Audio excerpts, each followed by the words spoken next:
सान्जुकपुङ अनि त्यो चाहिँ तपाईँको ठुलो मान्छेको 2200, सानो मान्छेको कति अरे छोरी? ठुलो मान्छे कति अरे? 2200, 2400 अनि सानो मान्छेको 16 वर्षभन्दा तलको तपाईँको 2200। अहिले चाहिँ अलि ताखाइ रहेछ, अलि पछि चाहिँ अलि यासै हुन्छ अरे। त्यही भएर हामी चाहिँ यहाँ आज हेऱ्यो।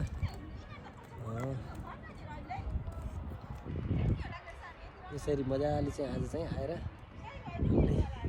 आफ्नै गाडी लिएर आएर हाम्रो गाडी उहाँ पर छ, हाम्रो गाडी उहाँ पर छ है, उहाँनिर छ। यसको बोर्डको पछाडि चाहिँ ठ्याक्कै यसको पछाडि छेकिदिया र हामी यसरी आएर आज चाहिँ मजाले खाएर यति मजाले खाइयो कि भित्र कि कुरा नगर्नु, खाएको खाइ अब छिटो खाइयो भने फटाफट खाइयो। खाएर पनि एकदमै क्या मजाको मिठो अमिलो। अब गुलियो कस्तो खाने हो, सानो खाने कि ठुलो खाने कि सबै आफ्नो चोइसमा खान पाउँदो रहेछ, खाइयो र खुसी लाग्यो। यहाँ चाहिँ लगभग तपाईँको 100औंको सङ्ख्यामा चाहिँ यस्तो स्ट्रबेरी खेती गरिएको यस्तो यो उहरू रहेछ क्या, टनेलहरू। ल हेर्नुहोस्, हेर्न सक्नुहुन्छ सबै यो स्ट्रबेरी टनेलहरू हो। अब कुनै सिद्धियो होला, अब सिद्धिएकोलाई फेरि बनाउँदै र यी अब अहिले उत्पादन भएकोमा चाहिँ मान्छेहरू हाल्ने यस्तो काउन्टरहरू राख्ने, यस्तो त्यही छाप्रोभित्र एउटा काउन्टर राख्ने टक्क लाएर यस्तो, अनि त्यहाँबाट टिकट काटेर अनि भित्र छिरेपछि खान पाइयो। त्यस्तो चाहिँ रहेछ है साथीहरू। ल कोही आउनु मन छ भने आउनु होला हो। र हामीलाई चाहिँ अब गाउँमा, हामी टोकियोमा बसेको मान्छेलाई गाउँको रमाइलो चाहिँ एकदमै राम्रो रमाइलो लाग्यो।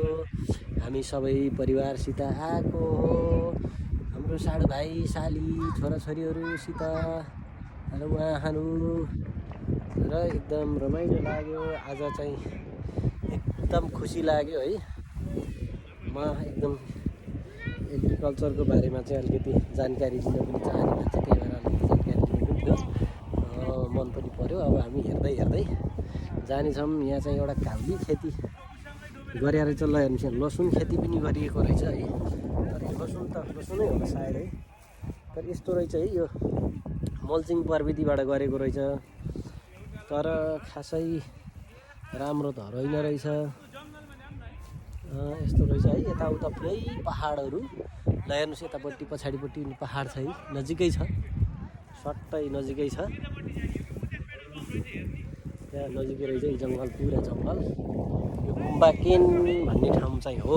गुम्बाकेनको के ठाउँ हो ठ्याक्कै त अलि थाहा भएन, यो कृषि फर्महरू भएको ठाउँ हो। तर गुम्बाकेन चाहिँ वरिपरि चाहिँ पहाड भएको, हाम्रो काठमाडौँको